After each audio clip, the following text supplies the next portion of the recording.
네, 설 연휴가 끝나고 이제 첫날을 맞이했습니다. 윤석열 대통령의 내란 혐의에 대한 형사 재판도 본격적으로 시작이 될 텐데요. 네, 자세한 내용 김성훈 변호사와 함께 짚어보겠습니다. 어서 오십시오. 안녕하세요. 네, 어서 오십시오. 자, 현재 탄핵 심판과 별개로 이제 내란 혐의에 대한 형사 재판도 본격적으로 시작될 것으로 이제 보이는데 오늘쯤 그 재판부가 배당이 될 것 같다고요? 네, 그렇습니다. 이제 기소가 되면은 거기에 따라서 공판 절차로 넘어가기 때문에 예. 이제 형사부로 이제 배당이 되기 시작했고요. 그럼 또 어떤 부가 이제 재판을 맡게 될지 부장판사는 누구인지도 결정이 됩니다. 다만 이제 2월 중에 보통 이제 법원 정기 인사가 있습니다. 네. 그래서 각 재판부의 재판장이나 혹은 법관이 교체가 될 수 있는 부분들도 있습니다. 네, 지금 유력하게 배당될 것으로 전망되는 부서가 지금 형사합의 25부 배당 가능성이 거론되고 있던데 여기가 어떤 곳입니까? 네, 형사합의 25부 같은 경우에는 지금 김영환 전 장관 등을 비롯해서 앞서서 중요 임무 종사자들로 이제 구속 기소가 된 사람들에 대한 재판을 담당하고 있는 그런 재판부고요. 예. 기본적으로 이 사건 자체가 방대하고 복잡하기 때문에 연관 사건들을 모두 다 다루고 있는 재판부에서 담당할 가능성이 높습니다. 네. 예. 그러면 이 이제 시점에 대해서 조금 궁금한데 정기 인사 그 같은 경우에도 뭐 언제 한다 이런 건 정해지지 않은 거죠?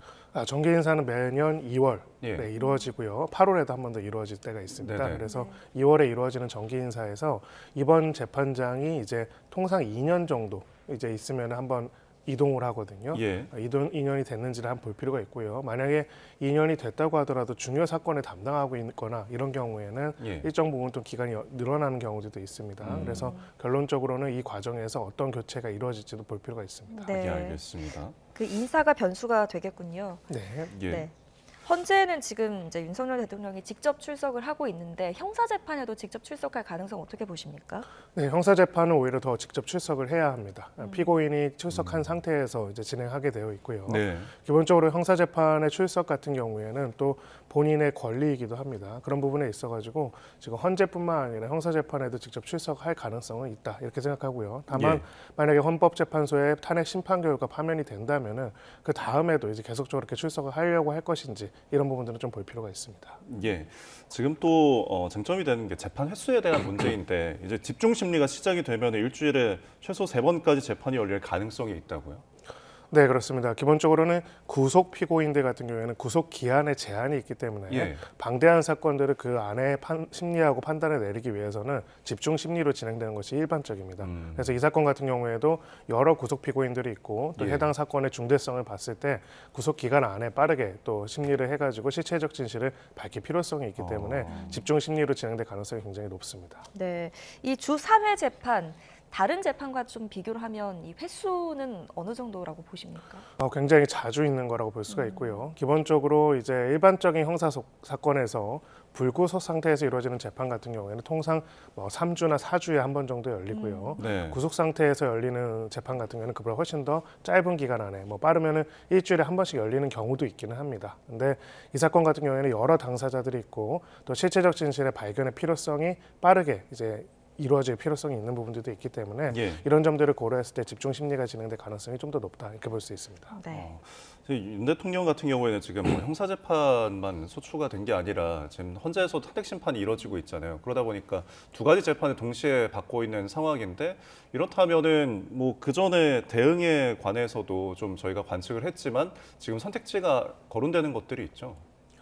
네, 일단은 구속 상태에서 재판에 넘겨졌기 때문에 예. 소위 말하는 보석 신청을 검토하고 있다 이런 뉴스가 나와 있는 상황이고요. 다만 이제 보석 같은 경우에는 특별한 사정이 없는 이상 아주 큰 건강상 이유가 있는 게 아닌 이상은 예. 허락될 가능성이 매우 낮다 이렇게 볼 수가 있습니다. 예. 그럼 또 별개로 헌법재판소법 제51조에 따라서 형사 사건이 소송이 진행 중인 경우에는 예. 동일한 사유로 진행되는 것을 이유로 해가지고 예. 탄핵 심판 절차에 대해서 정지 신청을 할 수는 있습니다. 네. 지금 윤 대통령 측의 어떤 움직임을 보면 설 연휴에 100건 이상의 증거들을 또 제출했다고 하거든요. 이런 것들이 또 증거를 제출한다고 해서 다 받아들여지는 게 아니라고 하던데 그 기준이 어떻게 됩니까? 네, 소위 말해서 증거를 제출하는 것은 당사자의 자유입니다. 예. 다만 이제 해당되는 증거가 구체적으로 이 사건과 직접적인 관련이 없거나 혹은 그 자체로서 신빙성 인정이 굉장히 어려운 것 같은 경우에는 그거를 증거를 채택을 안 한다 이렇게 이야기를 합니다. 그런 부분에 있어가지고는 100건의 내용들이 어떤 내용인지는 모르겠지만 재판부가 보기에 이 사건에 직접적인 관련이 없는 부분들이거나 그 신빙성을 인정할 수 없는 사정들이 있는 상황들은 아예 그 채택을 안 할 가능성도 배제할 수는 없습니다. 예. 이렇게 뭐 얼마 전에 증인도 20여 명 신청한 상황이고 뭐 지연 전략이라는 이야기가 나오는데 이런 것들로 좀 관측을 할 수가 있을까요? 네, 기본적으로는 계속적으로 이제 피청구인 입장에서 예. 이 탄핵 심판 절차를 조금 더 천천히 진행해 달라, 더 많이 이제 기회를 잡아달라, 더 예. 심판 결과가 늦게 나올 수 예. 천천히 진행해야 한다는 얘기를 하고 있고, 예. 심지어는 최근은 이제 소위 말해서 재판관들 자체에 대해서 이제 회피를 해야 한다거나 기피 네. 신청을 하거나 여러 가지로 공격들도 있는 이런 상황입니다. 예. 이런 부분들을 봤을 때는 결국은 가능한 모든 수단들을 동원을 해서 심판 절차 자체를 지연시키는 뭐 피청구인 입장에서는 충실히 심리를 해달라는 취지로 그렇게 이야기를 예. 할 가능성이 높습니다. 그럼 결국에는 그 이제 주장을 하는 것들이 자기 방어권이라는 것들을 계속 강조를 해왔잖아요. 언급하신 것처럼 이제 형사 재판이 뭐 일주일에 3번 열리게 되고 지금 헌재 같은 경우에는 화요일, 목요일에 변론 기일을 잡았으니까 일주일에 5번을 최소 할 수 있다라고 볼 수 있을까요?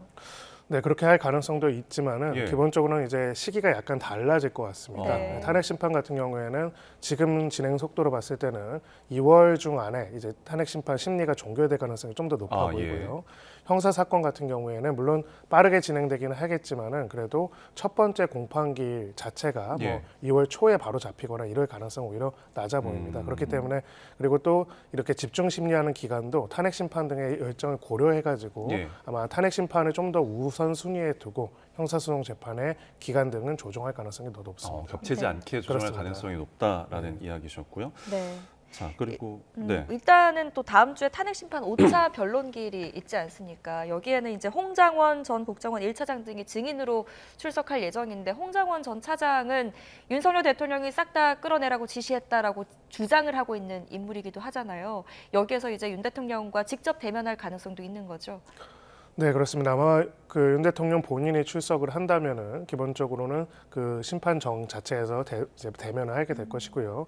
지금 이번 그 헌재 심리 기일은 굉장히 중요한 것이 가장 중요한 요소 중에 하나라고 하는 정치인에 대한 불법적인 체포 지시가 있었는지 이 부분에 있어가지고 예. 체포 지시를 들은 사실이 있다라고 증언하고 진술한 즉 국회에서 진술을 하고 또 검찰 수사 과정에 있어가지고 여러 가지 신문 과정에서도 이 부분에 대해서 이야기를 한 당사자들이 출석하기 때문입니다. 예. 분명히 그런 지시를 들었다는 사람들이 수방사령관, 특전사령관 그리고 그 홍장원 차장까지도 다양하게 있는 상황인데 네. 이 다 들었다고 하는 진술에 대해 가지고 피청구인 쪽은 전혀 그런 얘기를 한 사실이 없다라고 주장을 하고 있는데 예. 이 부분에 있어서 객관적인 사실에 대한 일종의 대질 신문과 유사한 그런 내용들이 나타나지 않을까 싶습니다. 네, 이번에는 나오는 증인들은 국회 측이 신청한 증인들이잖아요. 아무래도 뭐 윤 대통령의 이제 지시를 받았다라는 부분 때문에 어떤 그 앞에서 증언을 하기가 좀 심리적으로 압박이 될 수 있어서 가림막에 대한 이야기가 계속 나오는 것 같더라고요. 이 부분은 어떻게 보시나요?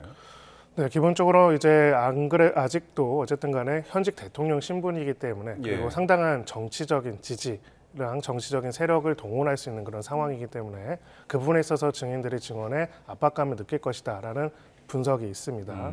다만 이제 반대로 얘기하자면은 지시를 분명히 들었다라고, 그러니까 자신이 객관적으로 경험한 내용들을 어려운 상황 속에서 진술한 사람들인데 정면에서 그 지시를 했다라고 한 사람이 난 그런 사실이 없다라고 부인을 하게 되면은 예. 꼭 이건 그렇게 부인을 할 수 있는지 오히려 그 장면이 누가 누구를 신문하는지가 오히려 역설적이지만은 다른 장면이 펼쳐질 수도 있다고 생각을 합니다. 그러니까 다 지시를 들었다라고 다 이야기하고 분명히 그분들 입장에서는 자기가 명확하게 기억하고 객관적으로 기억하는 건데 지시를 한 사람 난 그런 사실이 없다라고 이야기를 하면은 아마 거기에 대해서 시시비비를 오히려 가리는 중에서 예. 당시 구체적으로 이렇게 말씀을 하셨다라고 이야기를 할 수가 있고요.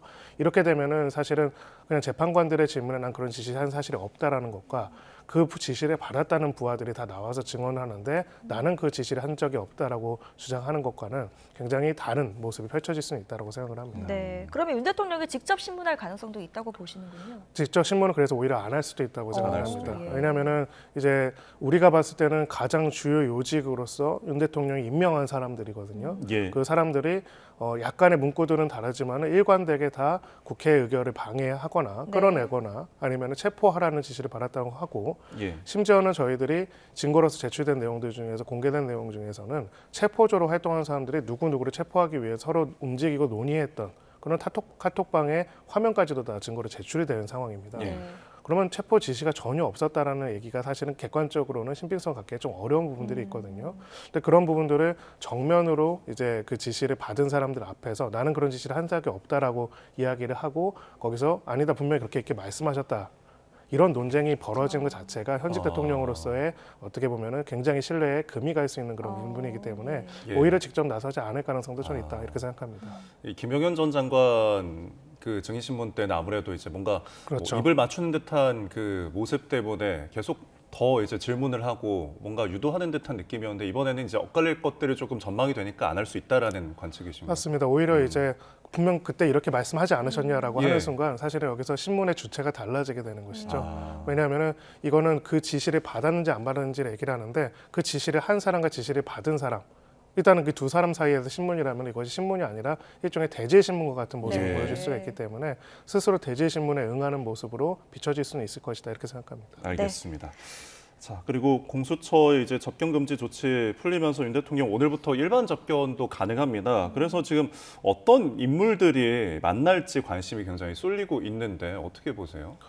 뭐 아무래도 이제 일반 피고인이 아니라 예. 이제 정치적인 입장을 가지고 있다 보니까 정치인들 중심으로 이제 면회가 이루어질 가능성은 있고요. 네. 다만 이제 일반 면회 같은 경우에는 그 기본적으로 제한이 있습니다. 아. 변호인 접견 같은 경우에는 제한이 없지만은 예. 일반인 접견 같은 경우에는 횟수와 시간에 제한이 있기 때문에 네. 그런 부분들을 고려해가지고 아마 정치적인 중요성이나 관계적인 중요성 면에서 결정할 가능성이 높습니다. 네, 알겠습니다. 끝으로 이제 다음 주 월요일인 3일에 최상목 대통령 권한대행이 야당 몫의 이 마은혁 헌법재판관 후보자를 임명하지 않은 데 대해서 위헌 여부 결론이 내려집니다. 위헌 여부에 따라서 또 여러 논란도 예상이 되고 있죠.